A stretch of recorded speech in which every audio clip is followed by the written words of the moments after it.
আমরা কোভিড শুনলে ভয় পাই, কিন্তু যাই হোক কোভিড এখনো বাংলায় প্রাইভেটে কে কি করছে আমরা জানি না, তার দায়িত্ব তো আমাদের নয়, তাদের পেশেন্ট দিতে হয়। আমাদের সরকারিভাবে যে রিপোর্ট আমাদের কাছে আছে, তথ্য আছে,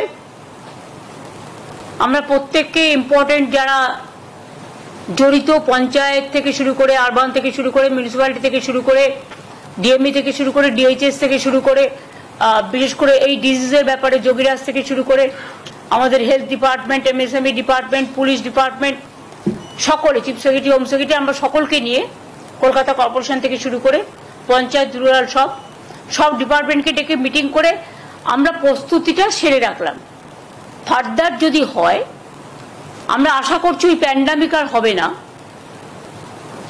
কারণ WHO অলরেডি বলে দিয়েছে it is not pandemic, it is endemic, এরকম কিছু একটা শুনেছি। I may not be correct, please cross check. কিন্তু আমরা যেটা মনে করি যে সতর্ক আমাদের থাকতে হবে, কোনো প্যানিকই ক্রিয়েট করা নয়। যদি বাই চান্স সেরকম কিছু হয়, আমাদের প্রস্তুতি তৈরি থাকবে, এটা নিয়ে ভয় পাওয়ার কোনো কারণ নেই। কিছু কিছু ক্ষেত্রে যাদের কোমরবিডিটিস আছে, যাদের লাংসের প্রবলেম আছে, চেস্টের প্রবলেম আছে, হার্টের প্রবলেম আছে, বা অন্যান্য নানা রকম প্রবলেম থাকতে পারে, এবং sometimes aging is also the factor.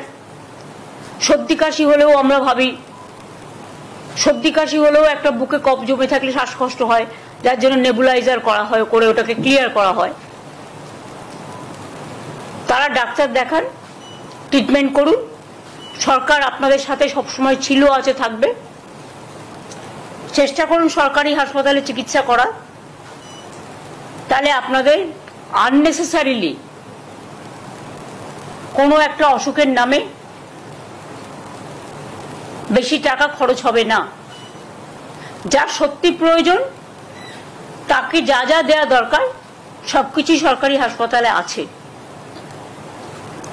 এবং এখন অ্যান্টি কোভিডও ভ্যাকসিন বেরিয়ে গেছে, ভ্যাকসিন সবাই নিয়েছে।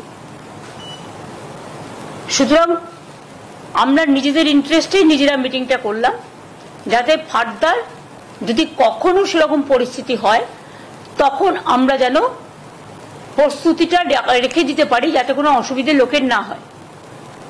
কিন্তু এখনই আমরা এই ব্যাপারে কোনো সিদ্ধান্ত নিচ্ছি না, তার কারণ সেই সিচুয়েশন তৈরি এখনো হয়নি। আর ভারতবর্ষে প্রায় 130 কোটি মানুষ বসবাস করেন, তার মধ্যে মাত্র হাতে গুনে 4-5 হাজারের মতো কেস সারা ভারতবর্ষ জুড়ে হয়েছে, এবং এটা হচ্ছে এক টাইপ অফ ইনফ্লুয়েঞ্জা, এবং এটা একটা কি বলছিলে, ওমিক্রন ভাইরাস। এটা আমি যোগীকে বলবো একটু এক্সপ্লেন করে দিতে 2 মিনিট, সুতরাং সবাই ভয় পাবে না। বর্ষাকালে, শীতকালে একটুখানি সর্দি কাশি হয়, সুতরাং সেটারও মাত্রা কমে গেছে, যেটা এনারা বলছেন, মানে বিশেষজ্ঞরা।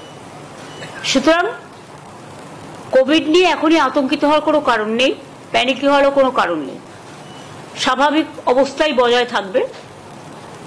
তবে সতর্কতা অবলম্বন করার জন্য যার যেটুকু করার সেটা তাদের নিজেদের মধ্যেই রাখবে, এইটুকু আর কি। এটা নিয়ে আজকে মিটিং ছিল।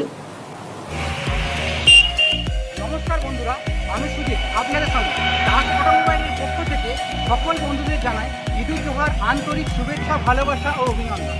সকলে কেমন আছেন বন্ধুরা? আশা করছি খুব ভালো আছেন। তো ভালো থাকুন, এটাই সবসময় চাইবো। তো আমাদের শোরুম আপনাদের জন্য নিয়ে চলে এসেছে আকর্ষণীয় উপহার। বাজাজ পালসার 2 কোটি বিক্রির সেলিব্রেশনের জন্য গাড়ির ওপর থাকছে সর্বোচ্চ 9,000 টাকা পর্যন্ত ছাড়, তার সঙ্গে থাকছে আরও আকর্ষণীয় উপহার ঈদুল জোহা উপলক্ষে। বন্ধুরা, আমাদের শোরুমে পেয়ে যাবেন 100 থেকে 400 সিসি পর্যন্ত আপনার স্বপ্নের বাইক। এছাড়াও থাকছে লো ডাউন পেমেন্টের সঙ্গে আকর্ষণীয় উপহার। আমাদের ঠিকানা Sainthia Bajaj showroom, Sainthia Suri main road. আমাদের মোবাইল নাম্বার 9083647297 অথবা 9832756184। সকলে ভালো থাকবেন, সুস্থ থাকবেন। ধন্যবাদ।